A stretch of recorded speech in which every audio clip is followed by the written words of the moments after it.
Now, though, to Robert De Niro, who in my view is just about the best screen actor in the world today. His latest film, Goodfellas, tells the true story of Henry Hill, a low-ranking mafia soldier and mob supergrass who went into the witness protection program to save himself from a long prison sentence. Martin Scorsese is the director, Ray Liotta plays Henry Hill, De Niro, whom I talked to in London, takes the chief supporting role, and the film opens next week. Here, though, is our preliminary report.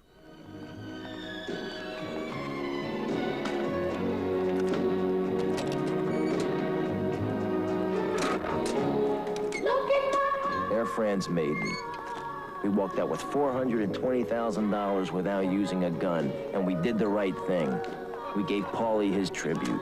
40, 45, 50, 60,000. It's gonna be a good summer. I'm proud of you now. That is a lot of money for a kid like you, all right? Anybody asks you where you got it in Vegas playing craps. All right? Yeah? All right. Yeah? Yeah? I mean, if it was just going to make another film dealing with gangster subculture, it wouldn't be of interest to me. I mean, Mean Streets was one particular thing, and that was very important to me. It was myself and my old friends and lifestyle that I grew up in. Raging Bull had elements of it. But this one was interesting in that Henry Hill, his recollections or his stories, whatever you want to call this incredible marathon narrative that Nick Pileggi put together with all these tapes that he had such a wonderful honesty about it, and a really accurate look at the spirit of the lifestyle, what they dress and what they eat, the ritual of eating. All of this adds up to, for me, making a film that approaches them as human beings. What do you want? Sweetheart, let Mommy eat it. Very good. Did we eat this good in the joint? Isn't there a danger, though, that you might be glamorizing such people, with people like yourself playing a murderer, a killer, a crook? You know, the gangster has always been sort of, in some subtle way, glamorized because they defy authority, and sort of it's like a release valve for people to kind of see what's you know, someone who does defy, whether it be a Robin Hood type character or anyone who sort of doesn't go by the system. And yet, organized crime figures are very conventional in a lot of ways, in most ways. You know, they want the kids to go to the right schools. They want, you know, everything is like.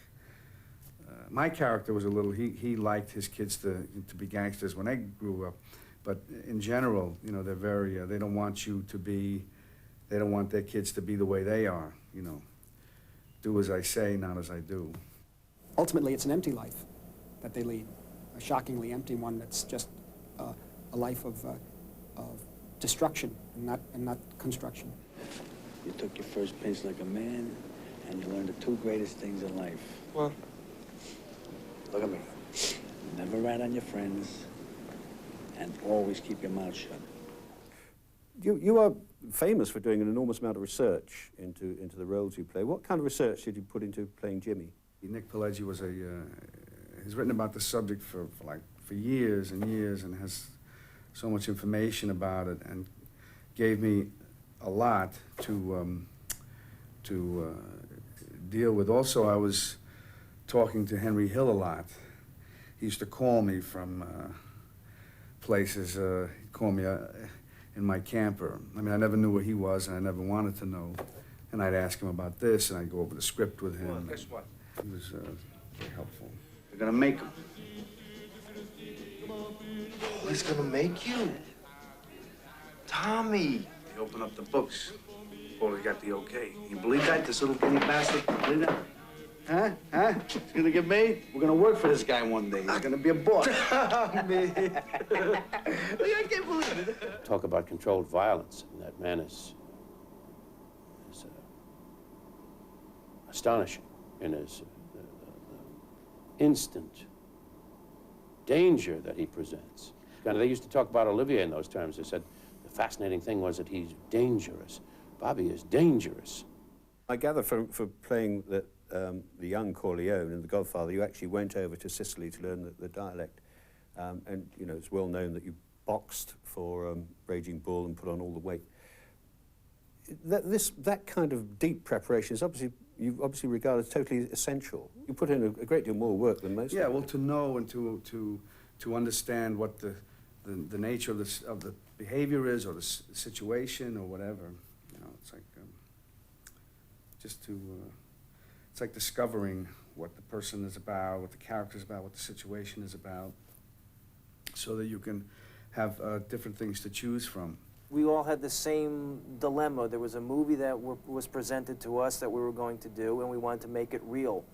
So he has to approach it the same way I have to approach it, as Lorraine approached it, as Joe approached it, and as Marty does as a director, to bring a sense of reality and truth to the situation you're involved in. I had to do, I need the money. Not tonight, boy. Listen, I did my caper, he owes me. I mean, everybody... In certain cases, like the Christmas party at the end, I knew that when Henry came in to ask about Stax being killed, it started with him at the door, and the camera ran with him to the end of the bar where they were talking, and then into the next room. So I had the moves of the shots worked out, and then applied the locations. In certain cases, the locations I couldn't get the shot I wanted, so we changed locations.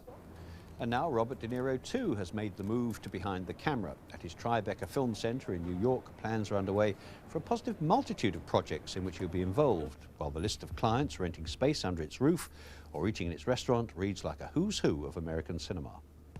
In New York, there's no real, like a film cultural center, and not that it's that, but I intended it and intend it to be, as it goes on, to be something of that. When someone would come to New York, they would say, we're going to go down there, and that everyone is sort of around each other generates a certain creative energy. Where does Robert De Niro fit into all this, apart from being the landlord? I gather that you've got a program of, what, about 14 movies that you're going to be involved in one way or another? More or less, yeah. Well, those are movies that you develop, and it takes years to get them developed, and then you have, you know, you could take, I've started things a couple of years ago, and they're still not ready. So if you have 14 things in development, if you get 2 or 3 of them off, you're lucky, eventually. It is interesting, though, to see you moving into that area, because I mean, the impression one's always got in the past is that you are detached from the mainstream movie, and you're not the power player like a Warren Beatty or a Dustin Hoffman, and suddenly you've become a power player. Well, I don't know. I'm not anybody. I'm just what I am, and whatever happens will be, it'll go in its own, whatever direction that'll be. I don't know. I don't even know yet. So there you are. I'll be reviewing Goodfellas next week.